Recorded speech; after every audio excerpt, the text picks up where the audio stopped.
Ազգային ժողովի հարգարժան փոխոսնակ, հարգելի գործընկերներ, սիրելի քաղաքացիներ, արդարության եւ արդարադատության ժամը եկել է։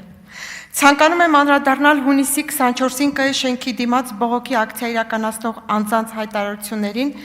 ներողություն 14-ին, եւ մեկնաբանել, թե ինչու է, որ օտար պետությունների շահերը սպասարկող այս շրջանակների խոսություն մշտապես առկային արյունահեղության, սպանությունների, անկարգությունների եւ երկիրը քաոսի վերածելու մասին ակնարկներ։ Փաստորեն ըստ ձեզ, եթե ձեր քաղաքական ուժը կամ հավաքական ընդդիմությունը դուրս գա փողոցային պայքարի, ապա անխուսափելիորեն մարդիկ են սպանվելու։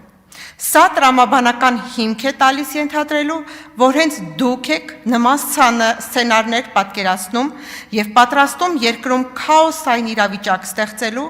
զոհեր ունենալու, ապա հետագայում աղաղակելու, թե իբրև Հայաստանում անարխիա է եւ բռնապետություն, իսկ իշխանությունը մարդասպան է։ Իրականում հանրությունը շատ լավ հիշում է, որ նման սցենարներ նախկինում եւս եղել են։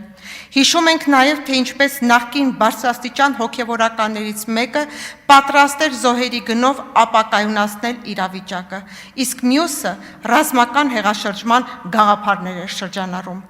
Ինչու են ձեր պատկերացումներն ու ցանկություններն ու գործելավոճը մշտապես նույնը, հիմնված լարվածության, բախումների, մարդկանց գյուլելու եւ անկայունության վրա։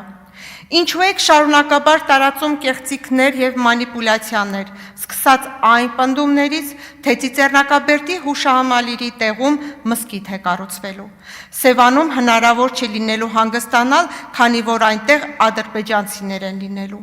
Երեխաները չեն կարողանալու մանկապարտեզ հաճախել, քանի որ դրանք զբաղված են ադրբեջանցի երեխաներով։ Կամ թե ընտրություններից հետո Հայաստան է գալու 300,000 ադրբեջանցիներ։ Ընտրություններն արդեն ավարտվել են, սակայն որտեղ են ձեր կանխատեսումները։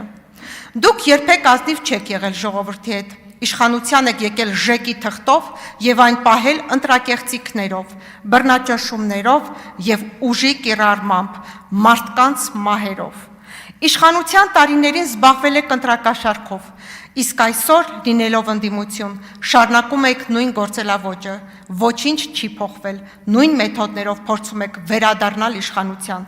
Այնուհետև փորձեցիք փախչել, շատ լավ գիտենալով, որ չեք կարող երկրից հեռանալ, անգամ գիտեք, թե ինչ հիմքով, որպիսի հետո ներկանայիք որպես քաղաքական հետապնդումների զոհ, շատ լավ գիտակցելով ձեր գործողությունների իրավական հետևանքները։